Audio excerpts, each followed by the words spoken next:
नमस्कार दोस्तों, आप सभी का विश्व भारती चैनल में बहुत बहुत स्वागत है। दोस्तों, आपने थंबनेल पर और टाइटल बिल्कुल सही पढ़ा।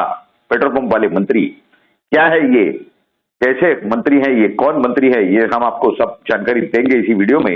लेकिन क्या आपको लगता है कि पेट्रोल पंप का उपयोग करके काले पैसे को यानी काले धन को सफेद धन बनाया जा सकता है या फिर ब्लैक मनी को व्हाइट मनी बनाया जा सकता है? अगर आपको इस पर जानकारी चाहिए तो ये भी जानकारी आपको इसी वीडियो में मिल जाएगी। देखिए कैसा है कि हम एक राजनीतिक दल के यानी पॉलिटिकल पार्टी के हम उनके एक कार्यालय में गए। एक शहर का कार्यालय है लेकिन उसे शहर कार्यालय नहीं कहा जाता, उस पार्टी का उसे प्रदेश कार्यालय कहा जाता है। और फिर जिस राज्य में वो कार्यालय है वहां पर उस राज्य के लिए यानी उस प्रदेश का वो एक अलग कार्यालय है और वहां पर उसे भी उस राज्य का प्रदेश कार्यालय कहा जाता है। यानी शहर का भी शहर कार्यालय नहीं बल्कि शहर प्रदेश कार्यालय और उस राज्य का भी प्रदेश कार्यालय। और वहां दोनों जगह पे कार्यालय मंत्री रखे गए हैं यानी ऑफिस सेक्रेटरीज। उनका काम क्या है कि जो ऑफिस के जो काम होते हैं ऑफिस के यानी कार्यालय के उस राजनीतिक दल के वो सब के वो हेड होते हैं और उस पार्टी के वो सचिव का दर्जा उनके पास होता है प्रदेश सचिव का। यानी अगर वो शहर में है तो शहर सचिव, तो वहां पर वो शहर भी प्रदेश ही है अपने आप में, तो वो भी प्रदेश सचिव हैं। और ये जो दूसरे जो राज्य स्तर के हैं वो भी प्रदेश सचिव हैं लेकिन कार्यालय सचिव हैं। अब वहां पर अगर प्यून नहीं आए, किसी नेता आए हैं उन्हें चाय परोसनी है तो अब ये करेंगे वो काम, उनका हिसाब किताब रखना, कितना दूध आया, कितनी चाय आई, कितनी पत्ती आई, कितना पगार दिया गया, किसको पगार नहीं दिया गया, किसे कम दिया गया, किसका लोन बाकी है, किसने एडवांस लिया हुआ है, इस तरह का उनका काम है। इन्हें भी मंत्री कहा जाता है यानी सचिव यानी सेक्रेटरी। इस तरह के मंत्री हैं और इस तरह का काम कर रहे हैं पेट्रोल पंप के मालिक होते हुए। ये बड़ी हैरानगी की बात है। हमें जब उस शहर के कार्यालय में यानी शहर यानी उस प्रदेश शहर प्रदेश के कार्यालय में जब हम गए तो हमने वहां जाकर के देखा। हमने कहा ये तो पेट्रोल पंप के मालिक है, ये क्या कर रहे हैं? जब पता किया तो मालूम पड़ा कि ये कार्यालय सचिव का काम कर रहे हैं। हमने सोचा ये सीनियर प्यून का काम हो गया ये तो, और क्या है, या फिर प्यून के सुपरवाइजर इस तरह का वो काम कर रहे हैं। खैर, जब हमने उनकी जवाबदारियां पता की तो हम तो बिल्कुल दंग रह गए, हैरान हो गए। अब हमें यह मालूम पड़ा कि जिस दौर में यानी 1990 के दशक में जब राम नायक ये पेट्रोलियम मंत्री हुआ करते थे तब इनको पेट्रोल पंप की वो अलॉटमेंट हुई थी।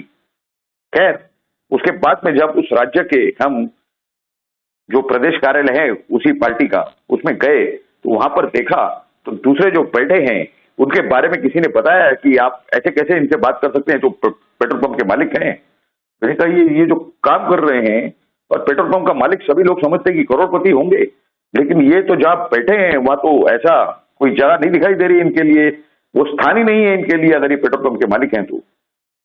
बाद में हम इनने इसके अंदर जांच चालू की, कई सारे फाइनेंशियल एक्सपर्ट्स, कई सारे सीए वगैरह सबसे बातचीत की कि ऐसी क्या परिस्थिति हो सकती है कि पेट्रोल पंप का मालिक कार्यालय का सचिव बन के बैठ जाए। तब हमें इसमें काफी सारी जानकारी मिली क्या है नहीं है, क्योंकि एक राजनीतिक मजबूरी होती है, ब्लैकमेल के तहत ऐसे लोगों को कार्यालय सचिव बना करके रख देना वो एक कहानी अलग है, लेकिन इसमें से जरूर कुछ लाभ होगा इसकी हमें शंका थी। तो हमें जो जानकारी मिली उससे तो हमारी आंखें और दिमाग फटा सा फटा रह गया एकदम। क्या है वो जानकारी, वो भी हम आपके सामने रखने जा रहे हैं इन कार्यालय मंत्रियों की। देखिए, ये बताया जा रहा है काफी सारे फाइनेंशियल एक्सपर्ट्स द्वारा, सीए वगैरह के साथ जो हमारी चर्चा हुई उसमें बताया जा रहा है कि पेट्रोल पंप का उपयोग वो काफी सारे ढंग से काले पैसों को सफेद करने में यानी ब्लैक मनी को व्हाइट करने में किया जा सकता है। हम किसी पार्टी के ऊपर आरोप लगा नहीं रहे, किसी दल के ऊपर हमारा आरोप नहीं है। हो सकता है कि किसी दल के कुछ गड़बड़ वाले नेता, भ्रष्ट नेता अपने काले पैसों को इनके पेट्रोल पंप का उपयोग करके सफेद करते हो, ऐसी संभावना नकार नहीं जा सकती। क्यों और कैसे ये हम जानकारी आपके सामने रख रहे हैं। इनको पेट्रोल के अंदर लगभग 20% तक यानी 20% तक इन्हें एथेनॉल मिक्स किया जा सकता है, ये जानकारी होती है।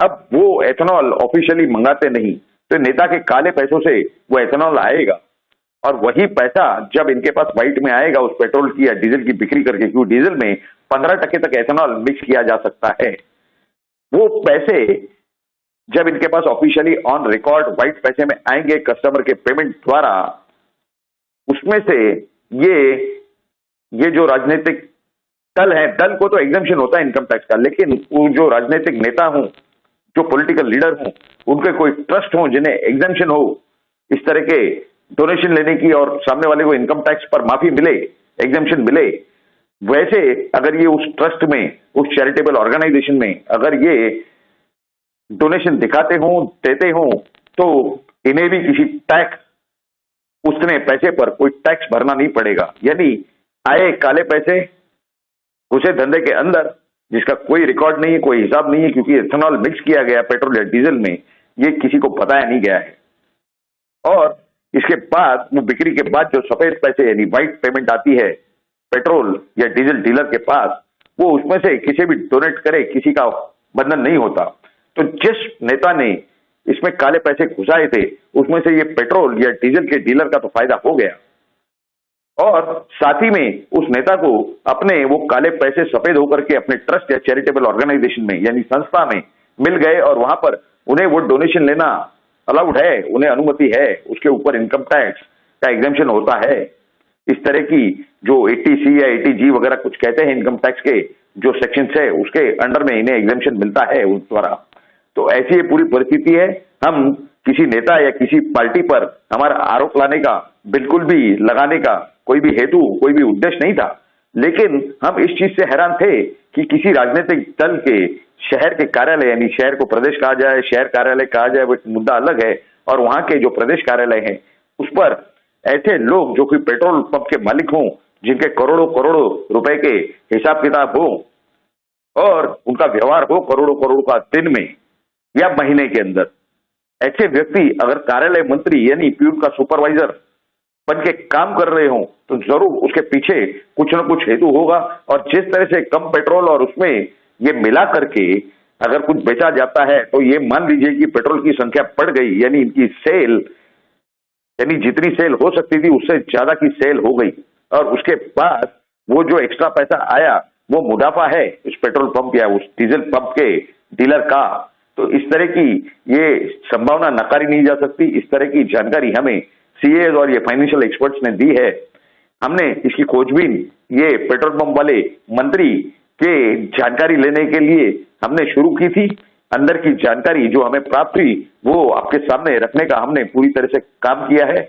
अब हम ये बिल्कुल नहीं कहते कि ये जो भी राजनीतिक दल है या उसका जो कार्यालय है और वहां के जो प्रदेश के और शहर के जो नेता हैं वो इस पेट्रोल पंप का उपयोग या दुरुपयोग कर रहे हैं, या उनके मालिकों का या उनके व्यवहार का, ऐसा हमारा बिल्कुल भी आरोप या हेतु नहीं है इस तरह की कोई भी बात करने का या कहने का।